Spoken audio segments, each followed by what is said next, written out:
Bienvenidos a las charlas del Comité Hospitalario de Bioética del HGR 200. Estamos en la biblioteca del Hospital General 200 Tecámac del IMSS, Estado de México Oriente, segundo piso. Los comentarios hechos en el programa son responsabilidad de quien los emite y no necesariamente es la postura del comité.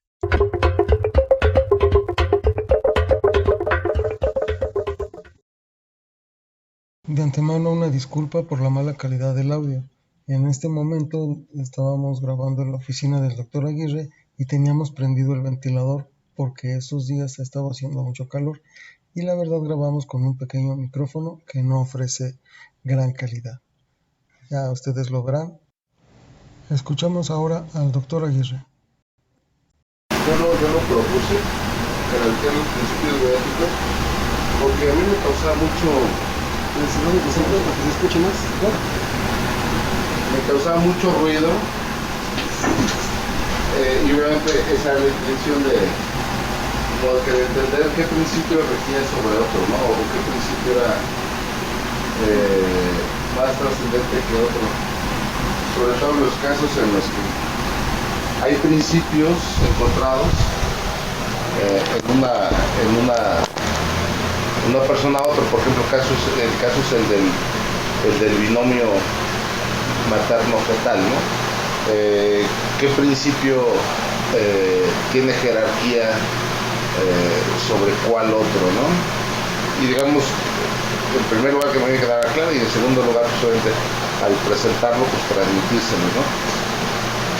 Y entonces vamos a hablar de eso, de la jerarquía de los principios.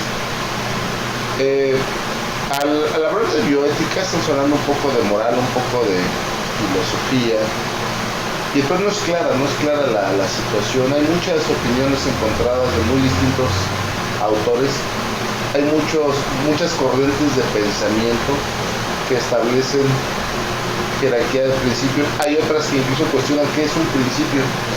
Un principio, etimológicamente hablando, es una manera rectora, ¿no? de cómo guiar tus decisiones o determinaciones, ¿no? Entonces, eso lo cuestionan algunos autores, ¿no? De cómo marcas principios de acción si ni siquiera estamos en la misma condición, ¿no? de decisión. E incluso hay otra jerarquización de principios o de dogmas morales, ¿no? Que esos sí están categorizados, que el individuo puede alcanzar, el individuo y la sociedad puede alcanzar cierto estatus hasta que logra los principios anteriores. Ahorita lo vamos a ver. Bueno, entonces para hablar de ética hay muchas definiciones, como ustedes conocen. Es una disciplina filosófica que estudia el bien y el mal y sus relaciones con la moral y el comportamiento humano. El individuo visto desde la ente nosológica que es, o sea, biopsicosocial, es decir, nunca separado de la sociedad en su conjunto, es decir, su comportamiento como individuo dentro de la integración de una sociedad. También lo podemos definir como el conjunto de costumbres y normas que dirigen o valoran el comportamiento humano dentro de una comunidad. O sea, necesariamente es dentro de una comunidad, no puede ser el individuo aislado. Entonces ya nada más al leer una definición de este tipo, bueno, yo aquí determiné un cierto número de variables, ¿no? Individuo, sociedad, moral, pero hay otra serie de variables, ¿no?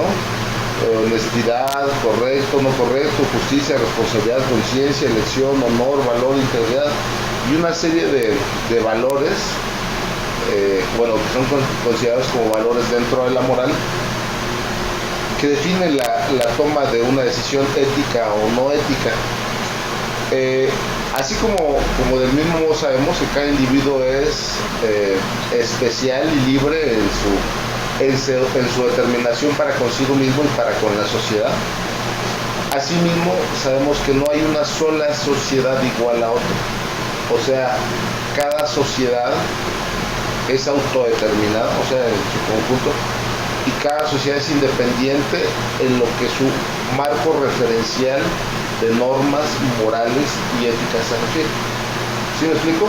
Es decir, no es lo mismo, ahorita que estábamos hablando del ejemplo de la sociedad musulmana, no es lo mismo nuestros marcos de referencia morales y culturales de una sociedad de este tipo que de una sociedad católica, que una sociedad judía, que una sociedad cristiana. Cada una tiene su autodeterminación y eso hace también muy variables lo que es la ética de cada individuo dentro de cada una de esas frases. Si leemos la definición de lo que es la moral, la filosofía es comportar cuando alguien más de acuerdo conjunto de hombres y normas que consideran buenas para dirigir o jugar un comportamiento de las personas en una comunidad. Ya desde ahí se nos va entretejiendo algo confuso con la diferencia dentro de la ética y la moral. Es decir, la moral es el conjunto de normas o valores que rigen el comportamiento humano y la ética la corriente filosófica del pensamiento que lo define con buenas malas, ¿no? Esa determinación o decisión. Aquí definimos la interacción, el bien mal, eso es el bien mal dentro del individuo. Como conductas dentro de lo individual y dentro de la colectividad, así como la diversidad de cada ideología individual, como lo derivado de cada una de las sociedades. Ya mencionaba, cada una de las sociedades son distintas. Entonces, eso van a ser así de diversos y distintos cada uno de los problemas o dilemas bioéticos a que se refiere. Por eso es que esto no es escalable a leyes o normas, porque tenemos un problema bioético dentro de una sociedad determinada. Se tiene que plantear así el problema dentro de su grupo, dentro de su colectividad. Bien, entonces ya vamos a entrar a la situación de la bioética o de los principios, ¿no? La jerarquía de esos. La bioética es el estudio de aspectos éticos de las ciencias de la vida. Bueno, cualquier ciencia de la vida, puede ser ecología, puede ser veterinaria, puede ser psicología, pero su crecimiento exponencial se ha dado dentro de la medicina, obviamente por las implicaciones éticas y morales que ello demandan. Obviamente porque aquí en la medicina es donde estamos bajo el ojo del huracán ante una decisión determinada, ¿no? Salvar una vida, no salvarla, salvar a un neonato, no salvarlo, en qué edad se puede salvar, en qué edad no se debe salvar, gastar millones en salvar a una persona o no gastarlos. Bien. Así como las relaciones del ser humano con los restantes seres vivos, por ejemplo, hablábamos de la ecología. En cuanto a los principios bioéticos, se han descrito los más clásicos o de alguna manera los principios que digamos son universalmente aceptados en estos cuatro: el principio de autonomía, el principio de la beneficencia, el principio de la no maleficencia y el principio de la equidad y justicia.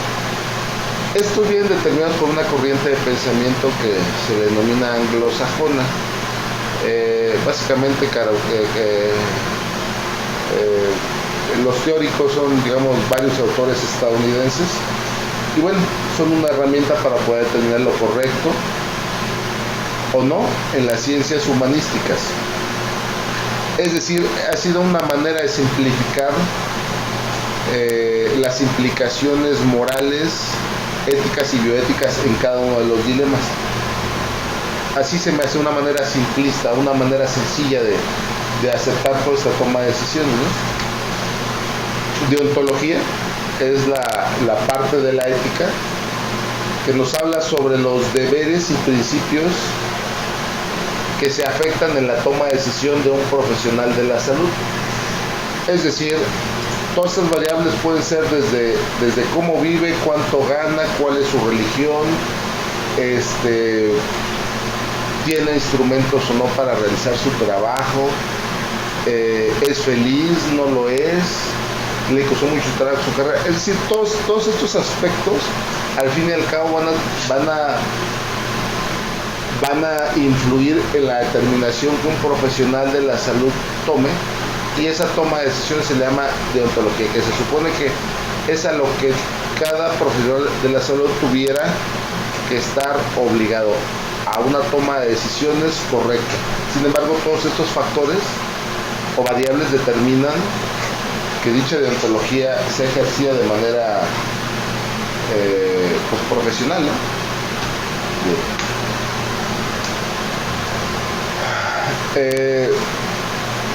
Para señalar cuáles son las diferencias entre la jerarquía de estos principios bioéticos, primero vamos a analizar las dos principales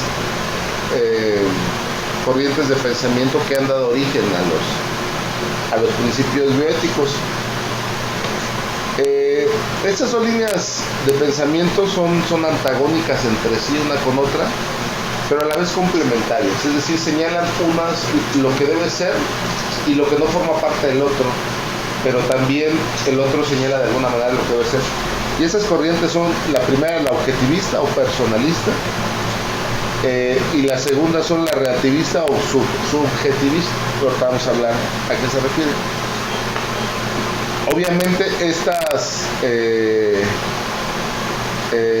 estas surgen ante la necesidad, digamos, de poder referenciar o poner un marco en cómo debe actuar el profesional de la salud frente a un dilema bioético o un dilema naturalista, ¿no? Ya hablamos que la bioética no solamente se limita a la situación médica, ¿no? Sino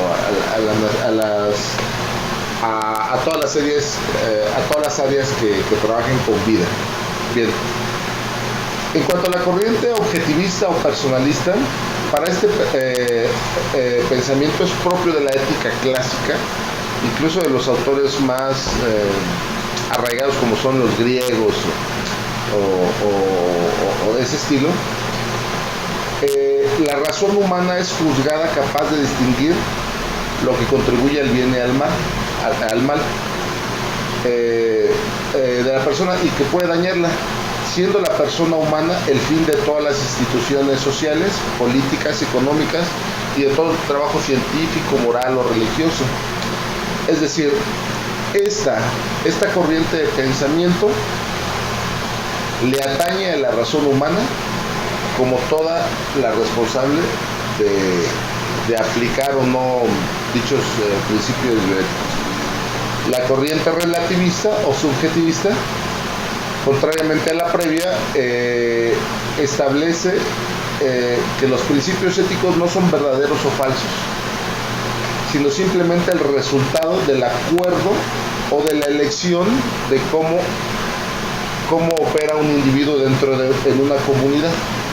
Es decir, por ejemplo, aquí es correcto, por ejemplo, abortar, no es legal, ni es justo, ni moralmente aceptado, por ejemplo, en México. En Argentina sí. En Argentina festejaron la autorización del aborto, por ejemplo, todo el país casi frente a su legalización. ¿Sí me explico? Es decir, nos plantea que los principios en las comunidades ni son ni correctos ni incorrectos, ni falsos ni verdaderos. Simplemente son relativos a los individuos que se manejan dentro de esas comunidades o dentro de esas sociedades. Y dentro de esta corriente de pensamiento existen aún diferentes corrientes que justifican el modo de actuar de los individuos. Ahorita vamos a hablar de ellos. La relativista o subjetivista. Bien. Particularmente estos tres modelos de pensamiento. El primero señalado como el no cognitivismo, cuyo principal inspirador fue David Hume, y considera que son los sentimientos y no la razón lo que determina la bondad en las acciones humanas. Es decir, si tú actúas bien, se dice que es por tus sentimientos, es por el conjunto de emociones que modifica tu proceder en la conciencia, ¿no? Y eso determina que tú actúes bien o que actúes mal. Es el no cognitivismo. Otro modelo de pensamiento es el neo-utilitarismo, que apoyándose sobre el criterio de la utilidad social, busca maximizar el placer, pero la traducción correcta sería maximizar el bienestar y disminuir el dolor. Y el cálculo costo-beneficio transpuesto del plano individual al social, que va a contribuir a la regla moral válida para todos. Es decir, que como es bueno para todos que estemos bien, por eso todos vamos a esas acciones. Es decir, para todos es bueno el bienestar y disminuir los pobres y el dolor y la segregación. Es por ello que a todos nos lleva a esa situación, ¿no? Es decir, todos en conjunto decidimos que ese modelo de pensamiento del neoutilitarismo es lo que nos conlleva a la determinación de avanzar hacia esas decisiones. Bien. El siguiente modelo de pensamiento es el neocontractualismo. Neocontractualismo, a ver, repítelo, Naya. Neocontractualismo. Exacto. Que hace coincidir el bien moral con el acuerdo de los sujetos. El bien es constituido por medio de una decisión colectiva y posee por tanto un contenido variable dentro de cada una de las sociedades. Es decir, aquí nos maneja que hay un contrato, obviamente no explícito, entre los individuos de cada sociedad, que al estar dentro de esa sociedad, de alguna manera todos tenemos la determinación de actuar bien para el bien colectivo, ¿no? Eso entiendo sobre el neocontractualismo. Bien. Y este modelo de pensamiento, me voy a regresar un poco, la corriente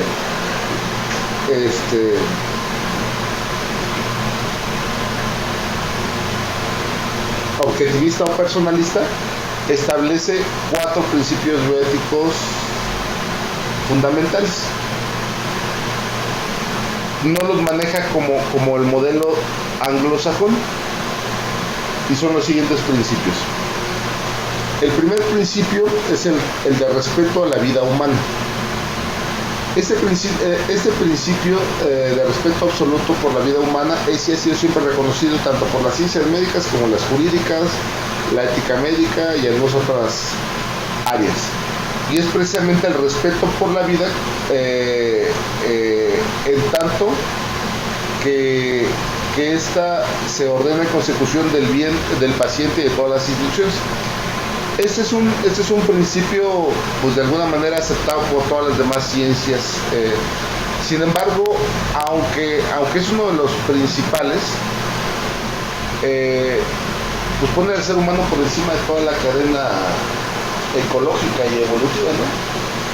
Y el respeto a la vida no es solamente respetar la vida humana, ¿no? Es respetar a toda la vida en general. O sea una hormiga, sea una lagartija, sea la vida que sea.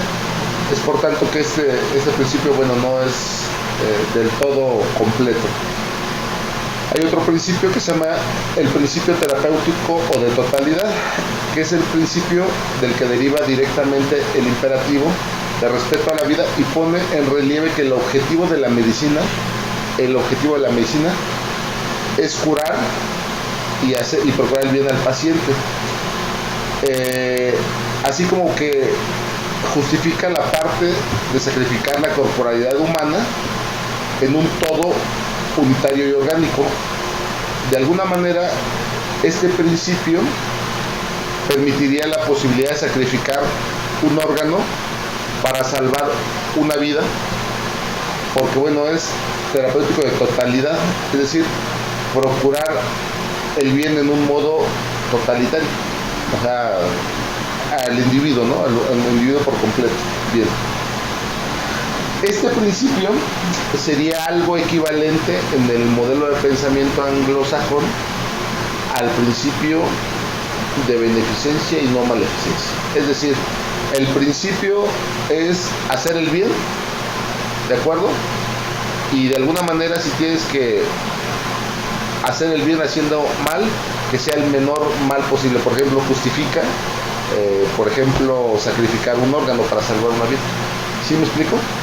Eso sería lo equivalente en el modelo anglosajón al principio de beneficencia y no maleficencia. Según también leí, el principio de beneficencia y no maleficencia para distintos autores, hay quienes dicen que es el mismo, nada más que en reciprocidad, haces bien, pero al mismo tiempo no hagas mal. O sea, hay algunos autores que consideran que es expresamente el mismo principio. Es decir, va implícito en la justicia de la norma civil. Bien, el principio de la responsabilidad lo relata Aquí es conveniente hablar, bueno, aquí habla de una responsabilidad compartida. Y es conveniente recordar que por sobre el derecho a la libertad se encuentra el derecho al ser, que el sostenimiento de la vida, la cual es el valor primario. Entonces aquí, respecto al paciente, la aplicación de este principio importa el deber moral de colaborar en la conservación y el cuidado ordinario no solo de la salud y la vida, sino también de la ajena, es decir, proveer el bienestar ajeno. Y en cuanto al médico, le corresponde el deber de considerar siempre al paciente como un fin en sí mismo, debiéndole informar completa y adecuadamente los procedimientos a los que se piensa someter, o bien pedir su autorización cuando se presentan situaciones inicialmente no previstas, por ejemplo, terapias que implican un riesgo particular, por ejemplo, quimioterapia o una cirugía. Este modelo de pensamiento en la bioética personalista, ¿a qué principio bioético en el modelo de pensamiento anglosajono? La posibilidad del paciente a decidir, autonomía, al principio de la autonomía, exacta. Y de hecho aquí incluso habla sobre un principio de responsabilidad compartida, pero de él de decidir, pero tú de estar dándole siempre el origen de hacerle bien, pero información al respecto, el de conocimiento informado, ¿no? O ampliamente informado. Entonces, como les digo, los describen cada autor de diferente modo, pero al fin y al cabo son complementarios, están hablando casi de lo mismo, ¿de acuerdo? Con sus variedades o sus varianzas, pero están hablando casi de lo mismo. Bueno, ese es el principio de libertad y responsabilidad, el principio de sociabilidad y subsidiariedad. Subsidiariedad. Repítelo. Subsidiariedad. Es excelente repitiendo ese tipo de términos, Mariel. Este principio compromete a todas y cada una de las personas en su propia realización a participar en la realización del bien de los semejantes. Y en el caso de la promoción de la vida y la salud implica que todos los ciudadanos se han de comprometer a considerar su propia vida y la de los demás como un bien, no solo personal, sino bien social. Bien. Y respecto al principio de subsidiariedad implica, por parte de la comunidad, por un lado, el deber de ayudar en mayor medida a las personas que de más necesidad tengan de cuidados. Dicho de otro modo, sería el deber de cuidar a los más necesitados de esos cuidados, y por otro lado implica el deber de la comunidad. Ese principio, ¿qué te suena en el modelo de pensamiento anglosajón?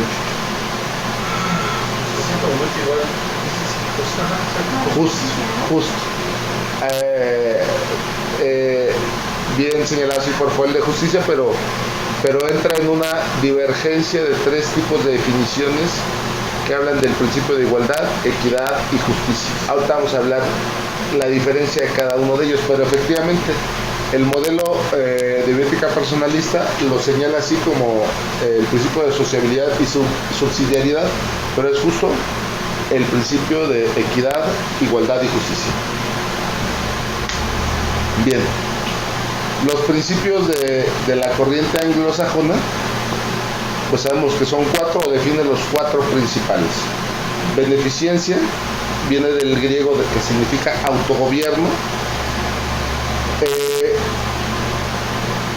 y el objeto del bien solo debe ser el paciente. Es decir, nosotros tomar una determinación o una implicación bioética, tenemos que tomarla pensando en el bienestar o en la ausencia de dolor del paciente.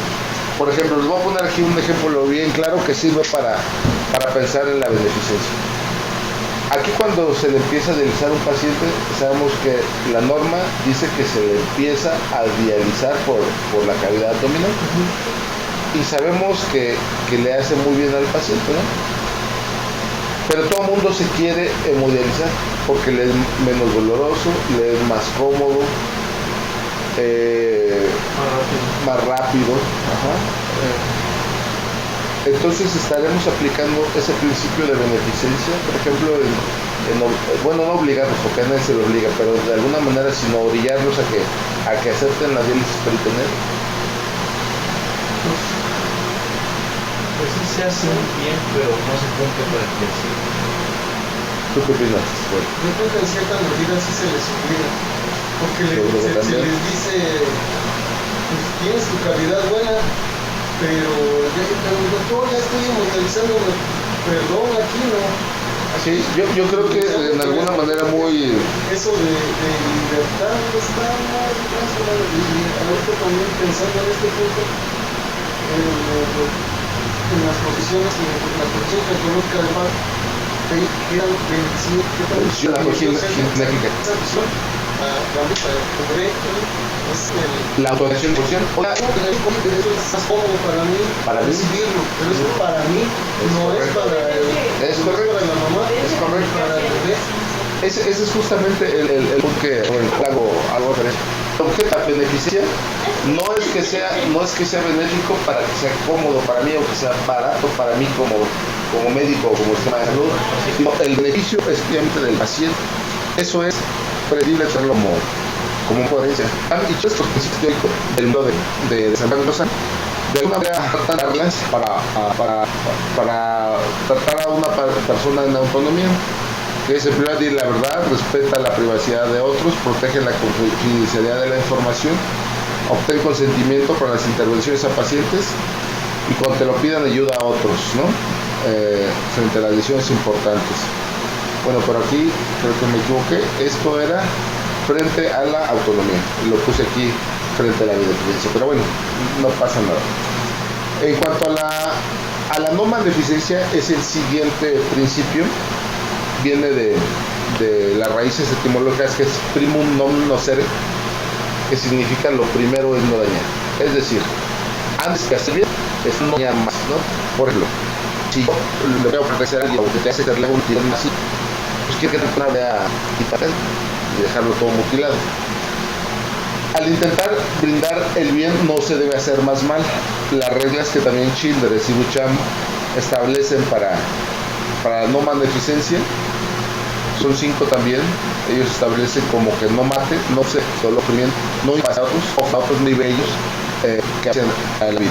El Antaunia nos establece que cada individuo debe libremente decidir sobre su persona y cada individuo frente a las condiciones que él determina. Ya hablando un poco de legalidad y justicia,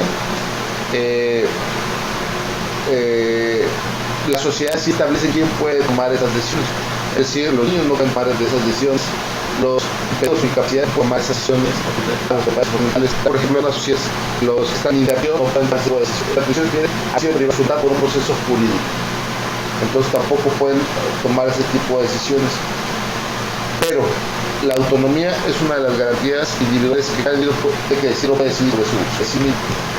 Y bueno, aquí está sobre el principio de igualdad, equidad y justicia, ¿no? Aquí yo creo que está muy bien identificado en dibujitos, ¿no? En dibujitos a lo mejor nos es fácil de entender a todos, ¿no? Igualdad, se les da lo mismo a cada uno de los individuos, es decir, a cada uno le dan una caja de cartón, ¿no? Una caja de madera. Sin embargo, este mide medio metro, ¿no? Este mide 1 metro y este mide 1,5 metros, ¿no? Este no alcanza a ver por fuera de la cerca, porque él necesita más. Este sí alcanza a ver y este de 1,5 metros se alcanza a ver. Es decir, la suposición de que todos se benefician con el mismo apoyo en un trazo igualitario. El socialismo está basado mucho en el concepto de la igualdad. El socialismo es otra corriente política de pensamiento, pero eso no lo vamos a discutir aquí. Ese no es el socialismo. Pero eso lo vamos a dejar más adelante para otra charla. Para otra charla, sí, con una cerveza en la ¿verdad? Sí. Pero bueno, la equidad nos dice que todos obtienen el mismo apoyo que necesitan para lo que necesitan. El que mide medio metro, esta persona para poder ver el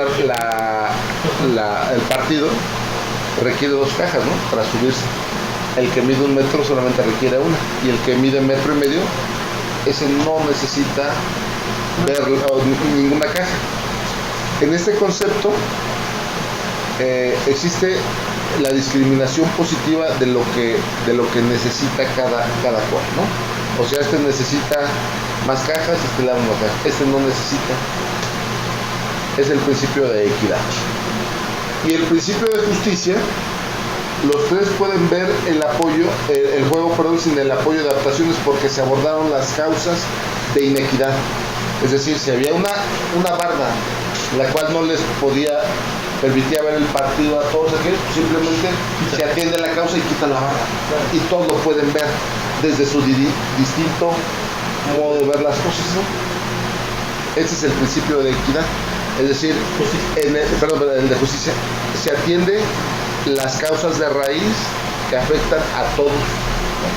Bueno, es por eso que les comentaba que algunos autores lo dirimen como igualdad, otros como equidad, y otros como justicia, y otros con un principio de darle a todos los que necesitan cada uno, ¿no?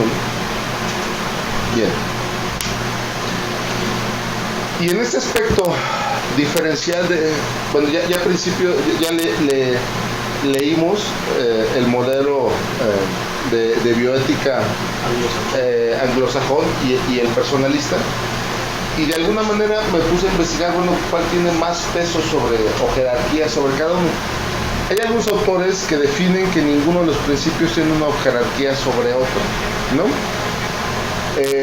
Simplemente benefician a la beneficencia en el centro, y de alguna manera los otros 3 marcando su marco de trabajo, a la no beneficencia, a la justicia y a la autonomía.